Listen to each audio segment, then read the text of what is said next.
Hello, I'm Lucian. My name is Gabby. If you can introduce yourselves with your names and your ages, please. You start.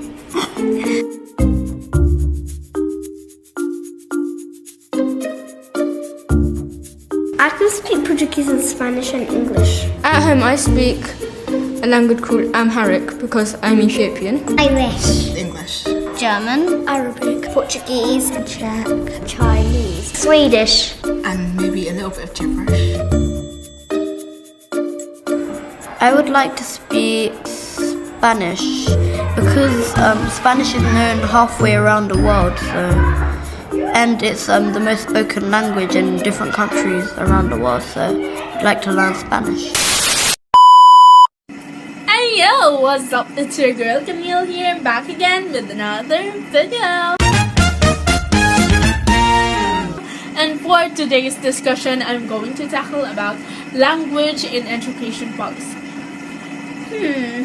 So what really is language in education policy?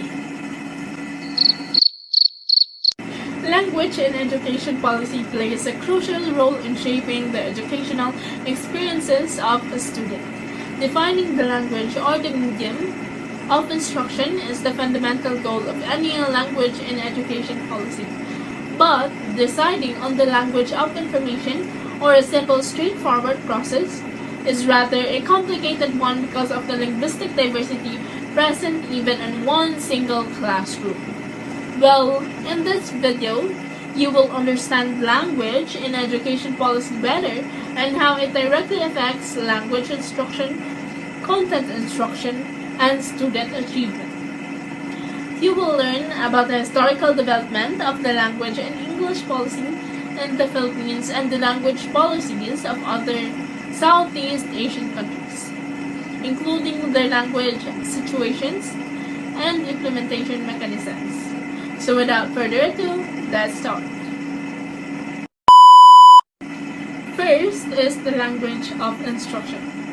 Policies may dictate the language used for teaching in schools, which can significantly affect comprehension and participation, especially for students from diverse linguistic backgrounds. Second, we have the bilingual education. Some policies promote bilingual education to support students who are non-native speakers of the primary language of instruction. This approach can enhance cognitive skills and cultural awareness. Language proficiency standards. Education policies often include standards for language proficiency that students must meet, influencing curriculum development and assessment methods. Fourth, we have the cultural relevance. Effective language policies can promote inclusivity and respect for different cultures by recognizing and integrating indigenous and minority languages into the educational system. Fifth, we have the teacher training. Policies may address the need for training teachers in language acquisition and multilingual education practices to better support diverse classrooms. Fifth, we have the teacher training. Policies may address the need for training teachers in language acquisition and multilingual education practices to better support diverse classrooms. Six, we have the assessment and evaluation. Language policies can influence how student performance is assessed and how language skills are evaluated, impacting overall educational outcomes. So, by addressing these areas, language in education policy aims to create an equitable learning environment that caters to the needs of all students, promoting their academic success and social integration. And that's all for my report.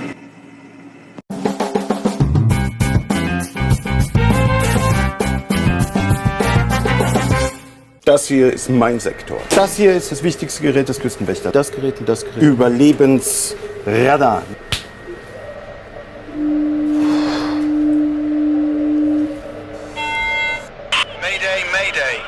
Hello, can you hear us? Can you hear us? Can you... Over. We are sinking. We are sinking. Hello? This is the German Coast Guard. We are sinking. We're sinking. What are you thinking about?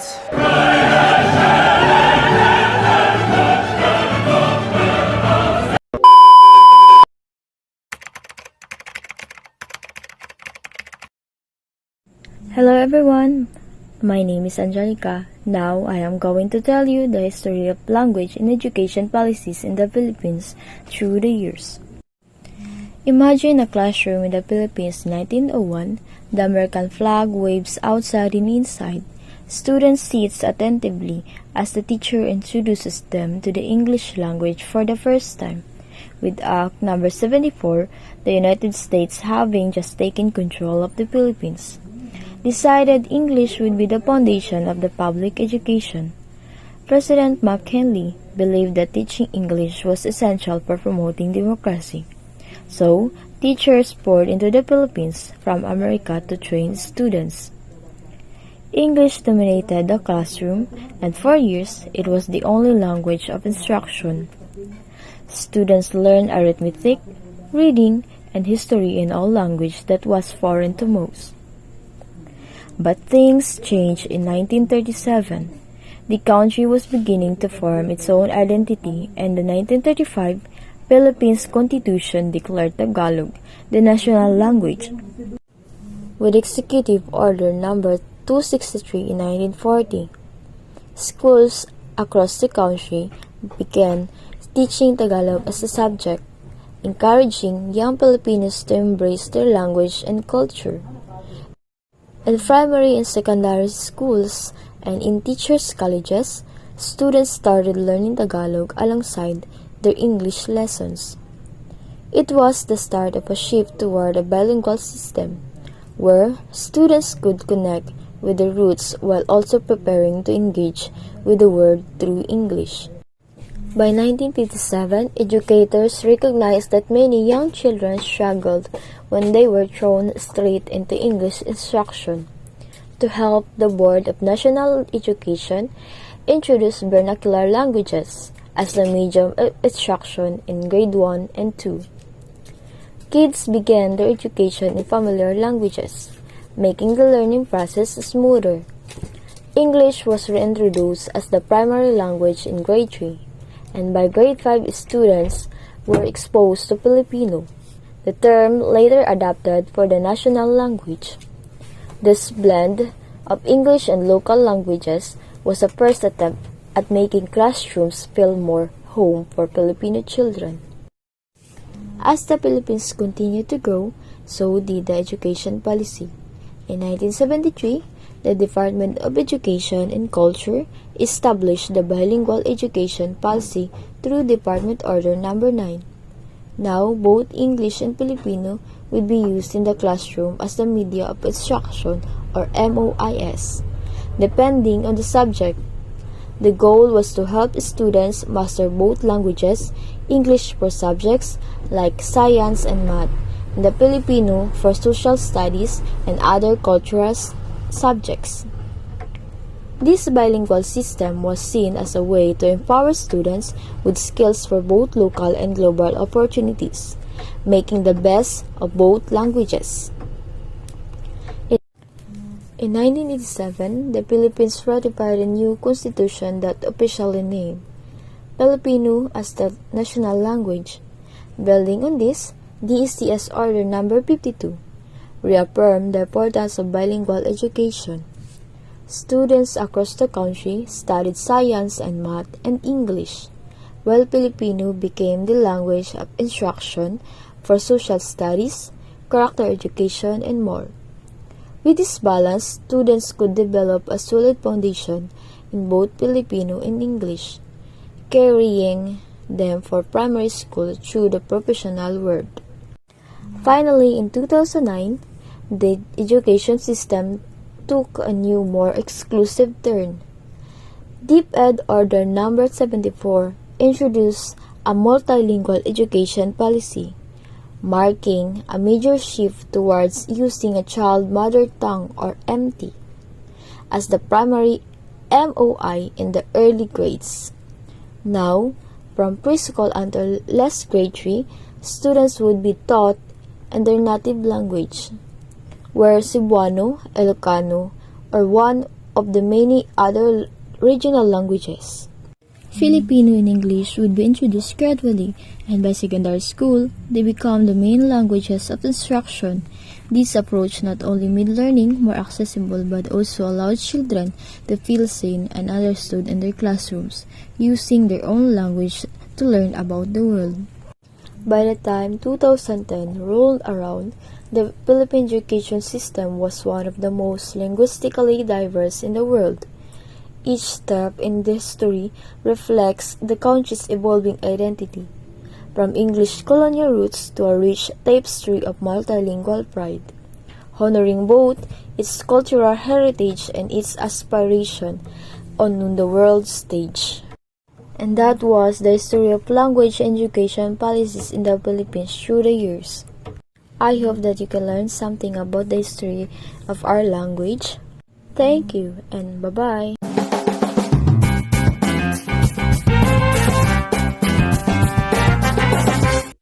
Today's special is the deluxe burger with your choice of toppings. Would you like to try that? Yes. Would you like some fresh vegetables? We have lettuce, tomatoes, onions, pickles, sauerkraut, and avocado. Yes. Fried egg? Yes. Bacon? Extra cheese? Yes. Really? Would you like that for here or to go? Yes. 今度は生きた英語を聞いて書く。もっと英語漬け。Enjoy. Thank you.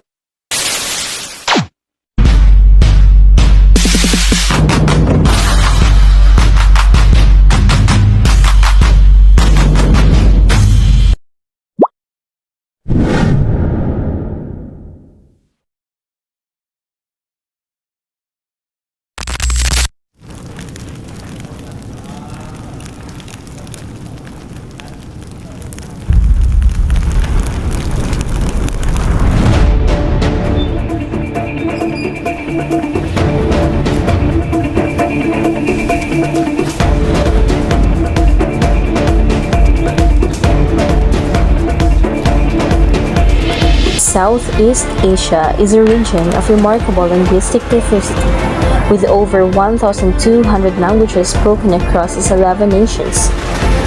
This diversity presents both opportunities and challenges for language and education policies, which aim to balance national identity, globalization, and cultural heritage.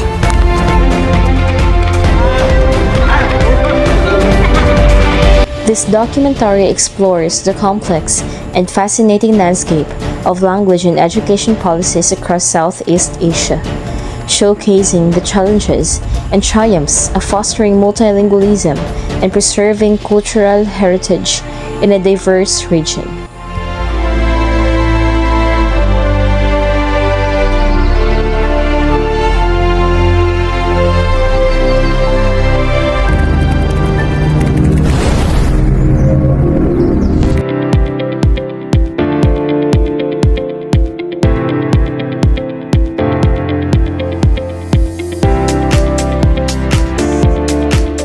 Brunei Darussalam focuses on bilingual education, which initially focused on Bahasa Melayu and English. SBN 21 policy of 2009 emphasized English as a medium for mathematics and science from primary school, aiming to prepare students for a globalized world. Activity yang awak suka buat dalam kelas Melayu? Main puzzle. Masak-masak. Myanmar is the sole language of government administration and the mass media, and the main language of instruction for education.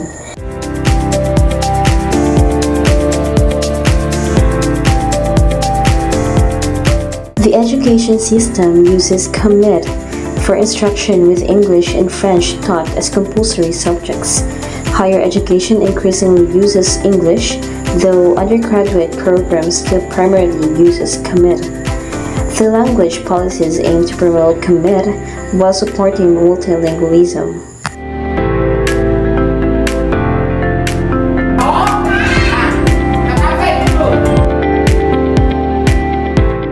current policy frameworks, especially the Basic Education Act, mandate the use of Tetum and Portuguese as languages of instruction in schools.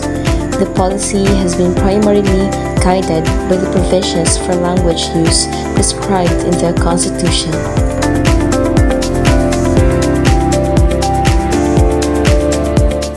According to the Constitution of 1991, Lao is the official language.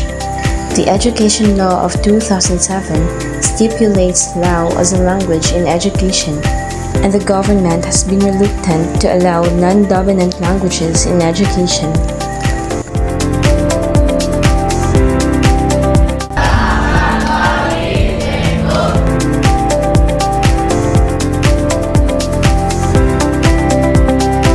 Singapore embraces an English-based bilingual education system. Students are taught subject matter curriculum with English as a medium of instruction, while the official mother tongue of each student is Mandarin Chinese for Chinese, Malay for Malays, and Tamil for South Indians, is taught as a second language.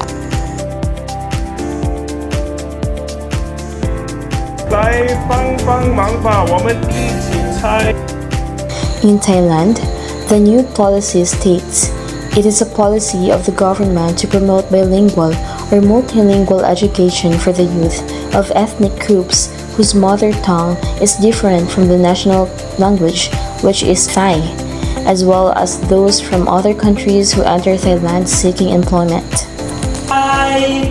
No, just tell me. Good morning, everyone. Today we will present about what the difference between podcast and TV. Indonesia's language and education policy centers on Bahasa Indonesia as a primary language of instruction, fostering national unity and communication.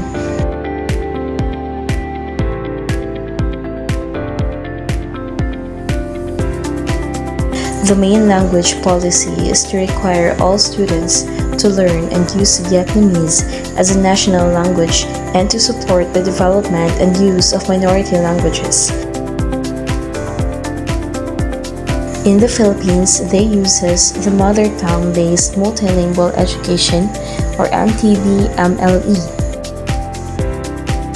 The 1987 Philippine Constitution mandated the use of both Filipino and English as official languages of communication and as media of instruction. Noong nakaraang linggo, kami ay kumain sa restaurant.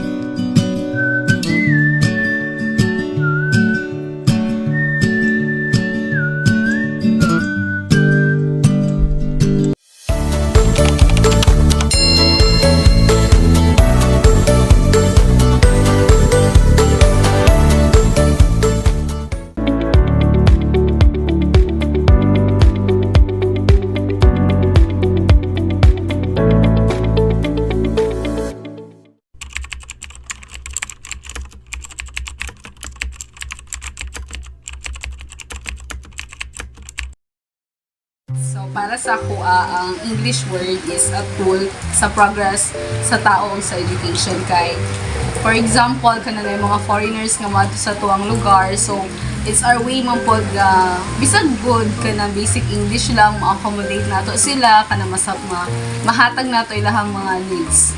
Wow! Di siya threat sa local language kasi even toddler pa ka is maka-learn how to speak English, but eventually when you munahok ka, kaya maka-adapt mo yung sa inyong local language if dili ka po sa inyong lugar, which is na nag-speak ng local language. Wow! For me, the English language is not a threat, but rather a tool for progress. Many nations among the world have different languages. We know that. But, you know, because of that differences, we sometimes miscommunicate to our what we really want. And because of this English language, we have this one language that will make us communicate well, especially in the business sector, where we produce products and delivers it among the countries, the rest of the world, and because of the English language, our business becomes progressive.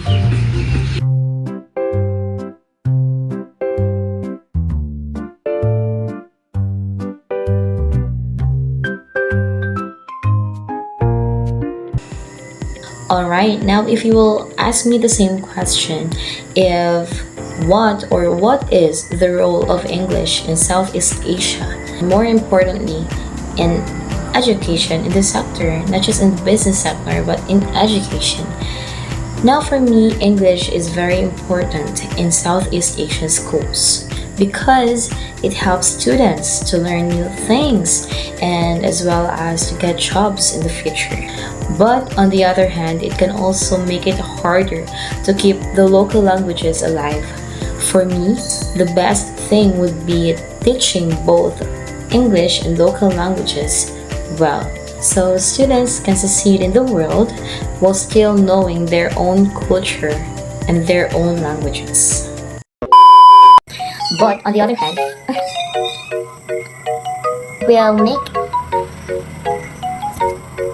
it can also make harder to make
Hello world! Hello Philippines! Good evening! This is Nathan David and let's dive into a critical issue in education: language policy. Language, as we know, is a powerful tool that shapes our identity and influence our success to opportunities. In the Philippines, language policy has been a subject of much debate and discussion. To delve deeper into this topic, I turn to our reporter, Mr. Xavier, who has been following this issue closely. Thank you, Sir Nathan. Language in education policies plays a crucial role in shaping our educational landscape. These policies determine which language are used as mediums of instruction and assessments. Experts argue that such policies should aim to balance national identity, global competitiveness, and linguistic diversity.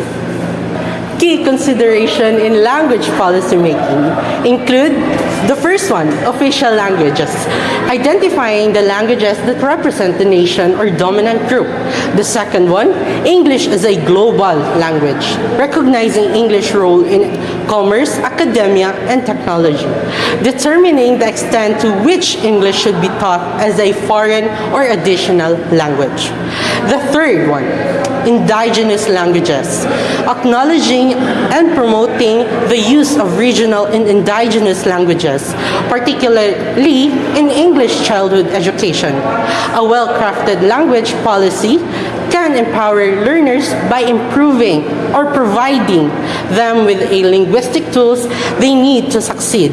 It can also foster a sense of cultural identity and promote intercultural understanding. To gain a deeper understanding of this topic, let's watch this video titled "The Case in Israel," which provides valuable insight and context. If your country speaks more languages than you have fingers, you're probably in Israel. Israel is a melting pot of languages, thanks to its diverse population of Jews, Arabs, and immigrants from places like Russia and Ethiopia. Hebrew dominates everyday communication, but Arabic, Russian, and Amharic also fill the air. Arabs typically speak local dialects at home but switch to modern standard Arabic for writing. Immigrants, they hold on to their native tongues while learning Hebrew. Both Hebrew and Arabic are official languages. But did you know Israel's first language education policy only appeared in 1996? Before that, Jewish and Arab schools used various languages for teaching, with English as a common foreign language. The 1996 policy aimed for multilingualism. In Jewish schools, Hebrew leads, with English from grade 4 and Arabic or French from grade 7. Arab schools use Arabic, while Hebrew starts in grade 3 and English in grade 4. Immigrants are encouraged to keep their home languages alive through special classes. Israel's language policy is a fascinating blend of tradition and modernity, keeping its multicultural spirit alive, and pretty cool, right? Subscribe for more linguistic journeys. Back to you, Sir Nathan. Thank you for that insight report. As we continue to navigate the complexities of education, it's crucial to have informed discussion about language policy. By striking a balance between national identity, global competence, and linguistic diversity, we can create inclusive and effective learning environments for all. We have conducted interviews with several individuals at St. Peter's College of Turil, led by Aaron J. P. Liston, to gain insight into their experience and perspective on the language in education, issue, and challenges.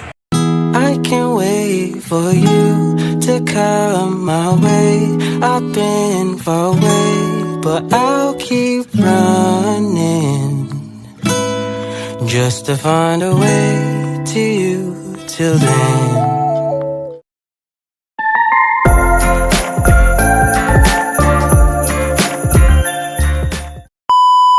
Hi mga ka-perfect! So today I'm here at St. Peter College of Turil.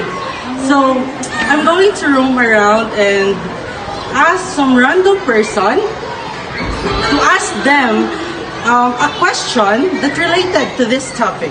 So, let's go! Hi mga ka-perfect! So, there's someone in this room, or no, it's someone in this campus that struck my heart. And the chosen one. So, let's ask him. Come. Hi, Kia.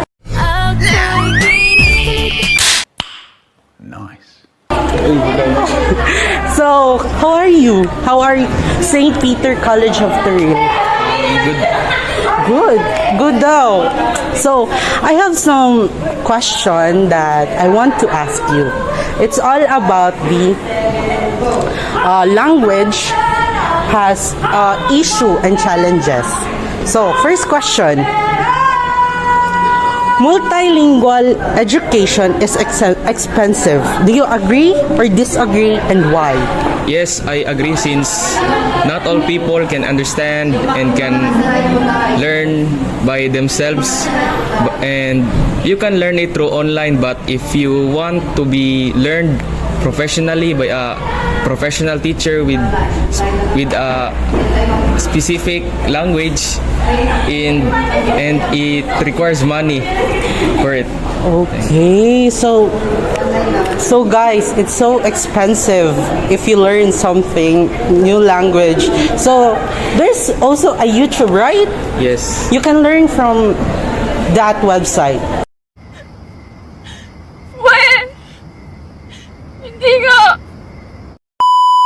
Next question. Most Southeast nations are still in the process of nation building after colonization. Thus, it is important that a nation language is identified and preferred. Yes, I agree, since like the Philippines that were colonized many times, but no matter how many times we were colonized, but still we need to be preferred and identified our own nation language that make us unique and our own culture. Oh, perfect. You can stop it. Get some help. Colonize me too. Just kidding. God please, no! No! No! No! Third and last question. Did you agree or disagree so many language being used in a teachers and students? I agree, since it's better to use if English only so that they can clearly understand the questions and instruction, and so that they can clearly understand each other and no more confused. Okay, thank you so much. So this is Aaron J. P. Liston, Bachelor of Secondary Education, major in English, second year, and you are? Limuel Joseph Sabinorio, Bachelor of Science in Information Technology. Okay, thank you so much and thank you. Hi. So guys, there is another one. So let's ask her. Go. Let's go. Come here. Come. Hi, Miss. Anong magagawa? Laging natutulala. Pag lumalapit ka, pag lumalapit ka, ako ay natutuwa. Kahit di sinasadya, pinupuno ng saya, tuwing kasama ka. Why are you running? Why are you running? Hi, Miss. Hi. Miss, hi. Hi. You're so beautiful.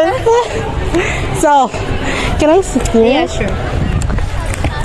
So, I have something I want you to ask because I'm so curious. How's your life? My life is good, even though it's exhausting. How's being a student here in St. Peter College of Turil? Being a student in St. Peter's College of Turil really molds you and shapes you to become better. However, it is exhausting being a fourth-year student, you know. So excited with exhausting! Oh my god! So, let me ask you a question. So, multilingual education is expensive. Do you agree, disagree, and why? I actually do have two answers for that. My first take is that multilingual education is expensive if you really want to become an advanced learner or an expert with a certain language, because you're going to enroll in a specific school that is mastered in that specification or that language. On the other hand, if you wanted to have a self-learning, let's say for example you're going to utilize apps, you know, we have Duolingo app, and then you can also watch YouTubes, you can also learn in TikTok. So in that way or in that manner, you can actually decrease the amount of money that you're going to use, so it's not that expensive. So I think that only matters in the person. Okay, for you, what do you want? With a teacher or self-study? I actually do learn the best if I'm with a teacher. So I think if I prefer to have like an additional language, because I have already my first language as well as a second language, which is English, I will have to, you know, use my money. Sana all. Oh, to enroll. Okay. Yeah. So, money, kaching, kaching. Yes. So, next question. Most Southeast nations are still in the process of nation building after colonization. Thus, it is important that a national language is identified and preferred. For me, yes. I assume that the national language you're talking about is the universal language, which is English. Yes.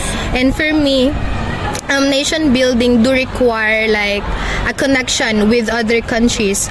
Hence, knowing and utilizing English language is very essential for you to, you know, trade the products, and then you're going to increase the economic growth and so on and so forth. Let's say for example the BPO company here in the Philippines, it is one of the most rampant companies here in the Philippines, because it does not only give people or Filipinos comfortable life because of the salary, but also it is giving the country more money because of it is a dollar rate company, right? So I think knowing English can boost the economic growth, hence the nation building is thriving.